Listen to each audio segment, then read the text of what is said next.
各位观众，大家好，我是力哥。我们今天呢又来到慈力汽车。好，今天我约了姚老师，他是一位很优秀的钢琴老师哦。今天为什么邀请他到这边呢？听说啊，姚老师在使用这台油电车，因为他常常长途距离这样跑啊，1公升可以开到30公里哦。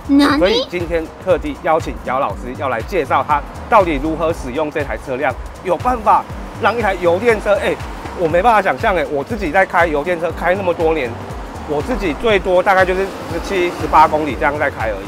你有办法30公里？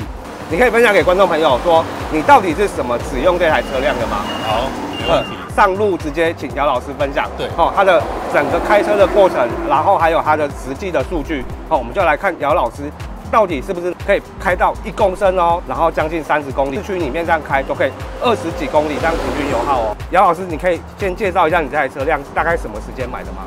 我这辆车是去年的11月买的。去年11月，很新哎。11月对。那你现在开了大概多少公里？2万多公里。2万多公里。去年11月到现在7月嘛，对，等于8个多9个月嘛，不到9个月开了2万多公里。姚老师的用车量真的很大。好，等一下我们就要请姚老师来实际分享他的用车习惯，到底是怎么样才能开出让这台 Artis 油电车这个油耗数据可以维持的那么漂亮。好，等一下我们就看下去吧 ，Go。好，那我问一下姚老师就你在开车的过程啊，像你这个会去调什么 Normal 或什么 Sport 模式，什么模式这样吗？基本上我就是用标准的。你用标准，因为我觉得无感我个人觉得无感，而且再来是，如果说你调到那个省油模式的话，应该是它最大的差别是你在踩油门的时候，你会觉得比较没有力气，对，它会比较没有力气这样。但是它就是希望，就你要超速，它就希望你在 ECO 以内在开车这样，就是你希望很省油。但是我比较起来，我曾经试过一段时间，真的没什么差别，还是跟你个人的开法。你看，像我们现在。我们只要一踩油门过 ECO， 过 ECO 它速度先上来嘛，速度上来之后它就会走电。对，所以你看现在旁边那条白色的线，它现在是满满的，写下50，写下50，它就会知道说，你现在这一段，就是如果你按照这个方法一直开，它就可以冲1公升可以冲破50公里的概念。1公升，它的概念是这样，所以你看它现在 EV 显示嘛 ，EV 它其实是走电，它是走电。然后这个是在60公里以下会是这种状况啊，就是时速60公里以下。所以这台车是60公里以下可以走纯电。对，基本上都你看。它超过一点点都50几都没有问题，这样。其实它走纯电是就看你有没有踩超过 ECO 啊。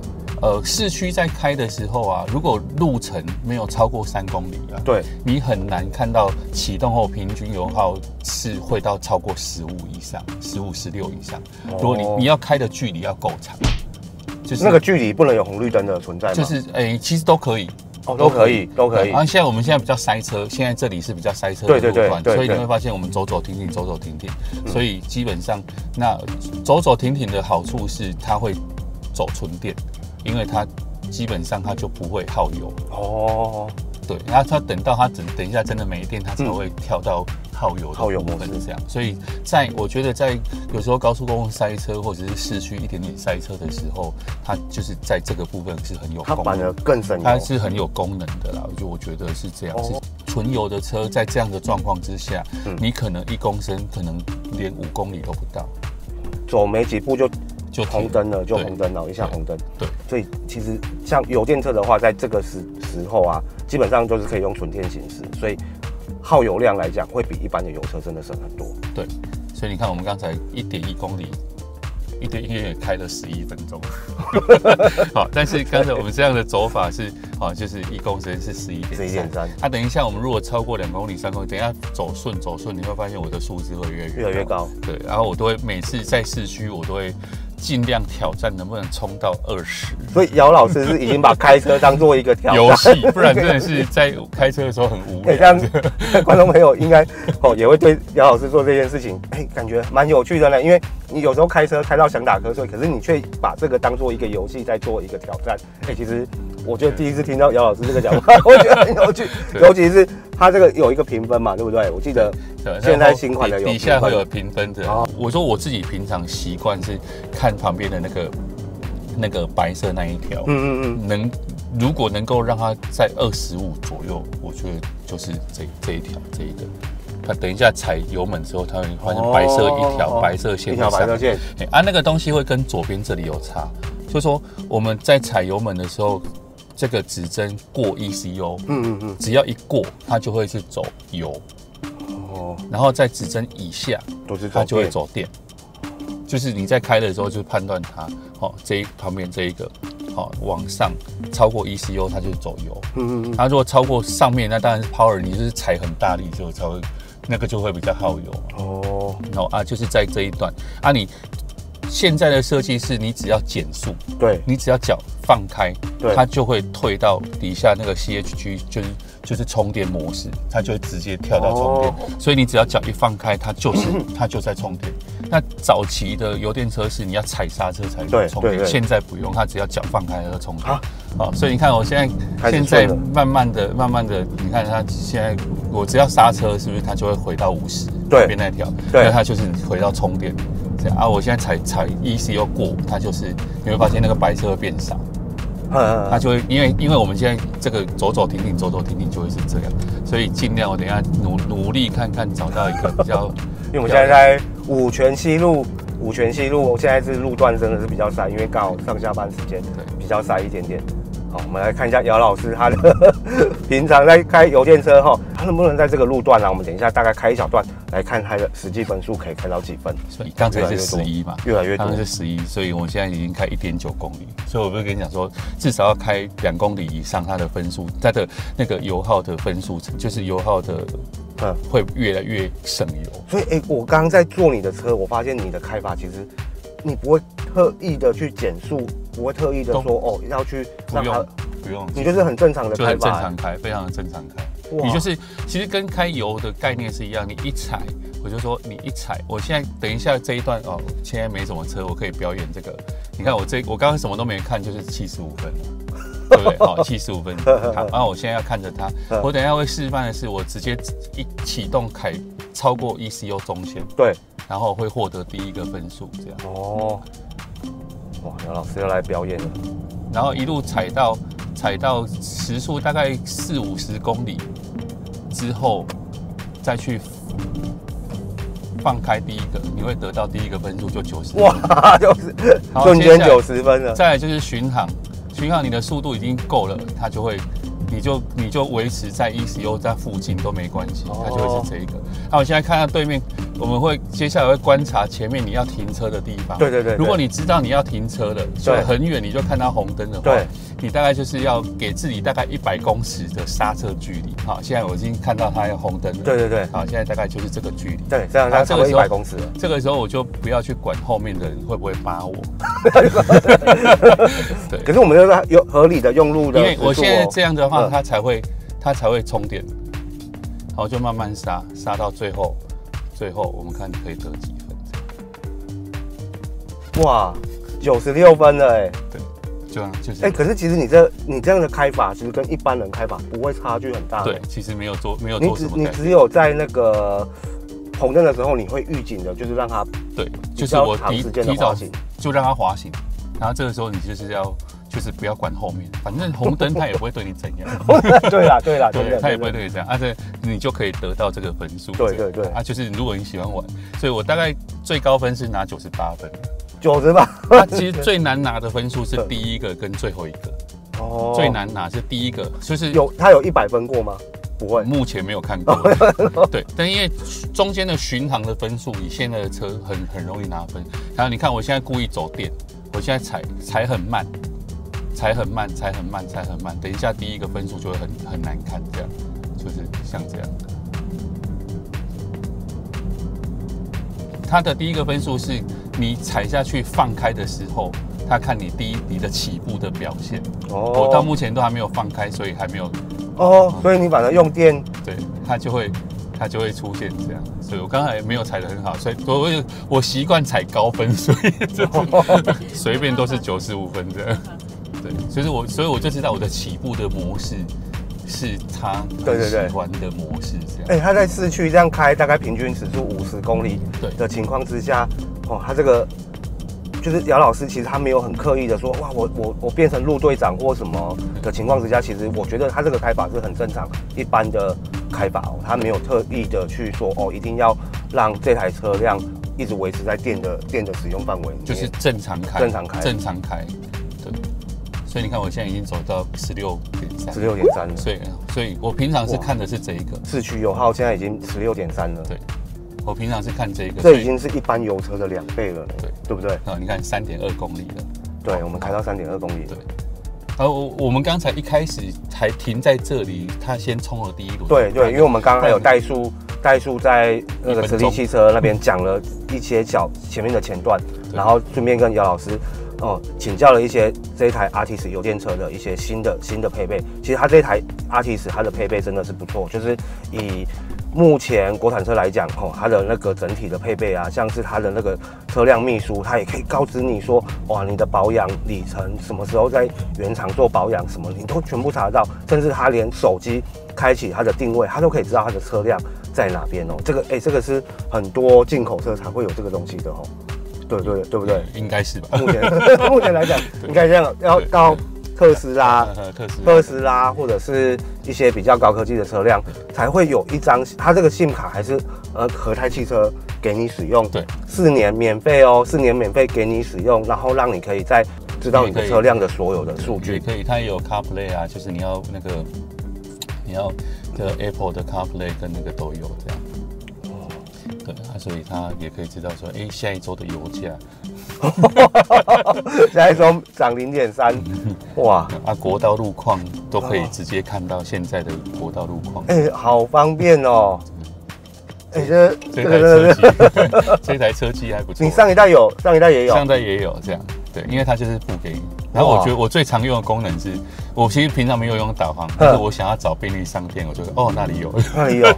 那我问一下姚老师，感觉你在使用上对这美式这台车机确实很满意的，它有宕机或什么情况发生过吗？目前都没有。对，你在使用这2万多公里来都是正常的。对，正常。哇，那其实也没有像网友讲的或者是观众朋友讲的那么糟糕呢。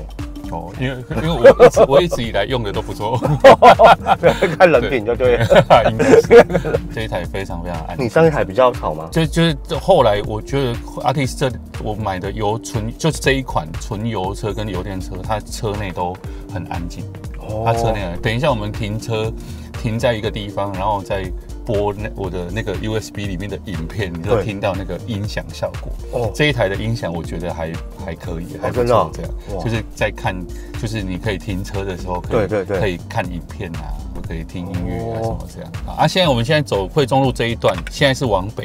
所以往北其实基本上是属于上坡，对，大部分我们在台中这边在走，大部分都是上坡的感觉，所以你看我的习惯就是跟平常一样，就踩上去。对，我看你就是踩到时速40-50，大概就别的车进来，你就大概就得要放了，然后其他之后就顺着走，我就都不用管它。其实你会发现车子很稳，然后你在开的过程就是踩一样的概念，这样就是。那如果觉得你的时速够了，50、60了，然后你就可以把脚稍微放下来，它就会走到 ECO， 就是比较省，就是这个模式它就会走到纯电的模式，那你就大概这个踩好，它就会一直维持在这个速度。对，你看我现在走纯电，它速度还是维持在这个。对，它已经稳定了，所以我们踩上去的目的是为了用油把速度先完成，然后接下来都是这个。好，现在100公尺。慢慢的，它现在一直在充电，你看它走下来，它一直在充电。对，所以我会把这个充电的距离，就是当成你下一次起步的，就是纯电的量。哇！所以你看这个白色线这一条就很多，现在我们已经到17了。对，越来越多了。就到这个是我自己在开 GT 要到17、18，以我自己的开法，我要。大概国道才有这个数据，我在开纯市区都是14、15。我之前还试过从北屯开到南屯，走文心路，对，从北屯开到南屯，大概晚上就红绿灯不要太多的话，从北屯到南屯也可以带28，因为它下坡。下坡，平均油耗28公从里，北屯开到南屯哦，就走文心路，一路走文心路诶。我自己换这辆车之后，我算过，我1个月可以省3000块，可以省3000块油钱，跟原本的油车1个月省3000块。对，还有哇，1年省36000块。那如果像我平常很需要在市区停车啊，我后来才知道，因为我本来就有买台中市的那个停车月票。对对对，以前的纯油车是1个月1200块。对，那我后来去换的时候，他说没有啊，那个油电车半价，600块，一个月只要600块，我可以停那个一般的停车格，然后又省600块。对，然后再来就是你在网络上买一次买几个月，还可以再打95折还是9折，我忘记了。台中市政府其实有对油电车这个停车还是有做一些优惠补助哎，没错。哇，观众朋友听到没有？油电车的优点可以在台中市哦，哎，外县市没有吗？没有，但是台中市台中市月票1个月月票500多块，然后就可以任你停了，对吧？任你停嘛，你就不要去停那个累进费率，就是一般的都可以，一般的都可以停。姚老师边跟我聊天，他不是很专心的在要控制省油这件事情哦，他就是这样顺顺的开。其实我们没有当路队长，我们都是跟着前车距离，都是差不多的保持车距。他只有在快要红灯的时候，他有做一个滑行。那这100公尺滑行的时候，其实也没有影响到大部分其他用路人的安全嘛，对不对？所以以这个来讲，他现在目前我们开这一小段，我们已经快到市政路了嘛。对，好，我们从五权西路这边开到市政路这边来，他已经平均油耗来到17.8公里。现在开的5公里。开了5公里，然后平均油耗17.8，对，刹车分数都超烂哦，有没有？你只要刹车距离不够，对，它就分数就拉低。你看我前2个分数其实是不错的，对，但是刹车刚才突然红灯，我没有，对，因为它刚一小心没注意，所以那个分数，所以你这一趟你的充电的时间就不够多。所以观众朋友，其实我们在开油电车的过程啊，虽然像姚老师讲的，就是他可以看那个评分啊是一个乐趣，但是其实还是要把心思放在专注的就是在开车这件事情上面会比较安全。因为姚老师的上一台车也是 Artis 的油车，也是这一款的油车，对，所以他说他从油车之后，他换到一样是 Artis 的油电车，然后每个月帮他省下他1个月的行驶里程，平均应该有2万多嘛。我1个礼拜开1000，1个礼拜就要开1000了。对，所以他说1个月可以替他省下3000块的油钱，3000块的油钱将近于100公升的汽油。对，所以你也是对那个整个那个地球的资源做了一份贡献呢。现在目前已经平均油耗开到18.7公里哎。它等于是这一趟的平均油耗18.7公里，走7.1公里，走了半小时，34分钟。我们刚刚上车到现在，对，走了7.1公里，34分钟，然后现在平均油耗是18.7。哎，我曾经有一度想把我那台7T，我想挑战可不可以很省油，我发现我做不到。所以现在是应该换我去开这些车，看会不会把它的分数拉高。好，等一下我们就帮观众朋友测试一下，等一下上国道，然后姚老师可以把国道这部分开到它平均油耗可以到多省油，我们就等一下邀请姚老师来帮我们介绍。好，我们现在已经上那个中港交流道了。在高速公路上，我都会交给定速。你用定速，它自动跟车。啊，它这个有那个方向盘，它有车道它有那个置中。所以你可以放手吗？放手它会叫，放手它会叫，它会叫。它也会侦测你放手就对了。对，你放手它会叫，它会觉得你睡着了。但是它车道以前是车道偏移会拉，对，它现在是车道置中啊。但是我比较喜欢车道偏移，不喜欢车道置中。车道置中，你会从头到尾都一直置中，然后你的手没有用力，它就一直左右一直切。是啊，对，会切到你头晕。所以你置中不见得会开，可是你的跟车会开。跟车会开，所以我现在就开定速。开跟车定速它会自己抓跟前面的距离。那我现在定速设在100，我现在设在100。对。它现在86是因为前面的车子前面你也差不多80几这样，前面的车子是多少，它就是多少。啊，通常这样遇到这样的话，我就觉得不喜欢，我就切出去，然后它会自己加速。这是自己加速的。对，这是自己加速，我脚都没有踩，很顺哎，我都没有踩，算顺畅哎。对，那如果有车插进来，会不会紧急刹车这样？它会，因为车插进来，通常它速度也是快的，所以它还是追它的速度。哦，是前面如果突然急刹，对，其实它刹车比我们的脚还要准。哦，目前我测过是这样，所以你看我们现在拉上来很顺哎，现在是19.3，对。好，我们等一下目标先看到王田也没关系，这样啊，就是这个距离。哇，姚老师真的对观众很好，就是特地我们上来国道实测表演，他的省油技术给各位观众看。有开 RT11油电车的这招学起来。你在台湾大道的时候，它已经来到18.9公里了，平均油耗我们开7公里多而已，已经来到18.9。好，我们现在从中港交流道开到王田，测试看看我们姚老师他能开，哇，现在已经21.5了哎。然后我之前也在测说，到底是时速100以下，或者是110以下。对，就是你当然超过110以上，它一定会比较耗油。对。那如果在110到100以下，你会发现它的左边的指针，它一直都会在25左右。所以现在虽然你看它现在在22了，它现在是 ECO 以下，对。但是它因为它过了60公里，所以它基本是走半油半电这样，10公里它就跑很高。对啊，如果它前面再快一点，它就会再降回来一点这样。那我们看一下它现在的充电模式，它现在就告诉你，它现在是正在充电，70%有咯。它现在正在充电。对。但是虽然它在充电，可是油耗它其实往上跑的。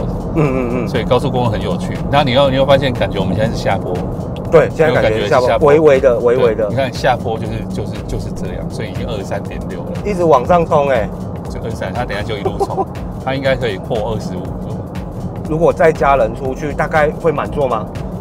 大概有的时候坐到5个人。5个人，对，5个人有办法开这种油耗吗？可以，也可以。我上次之前过年开去高雄，就是往南，算过了，我的油钱大概只有50-60块而已。25了，25.2了啦。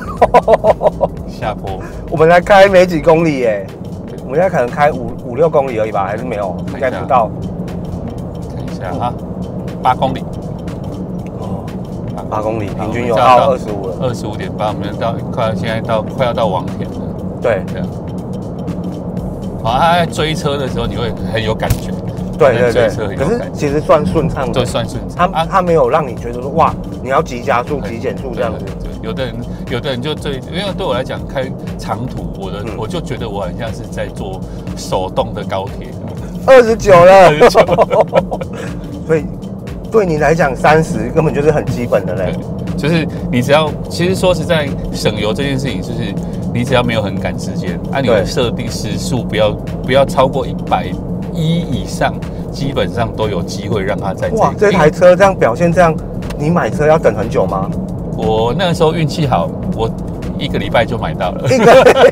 听说我这一台买完之后就再也找不到车了，因为那时候缺晶片。只能说人品的问题，对不对？30.8，好，30.8。天哪，我们刚刚在影片片头介绍的30公里不是唬烂的哦，现在31.2了。31.2，不是唬烂的，姚老师随便开31.2。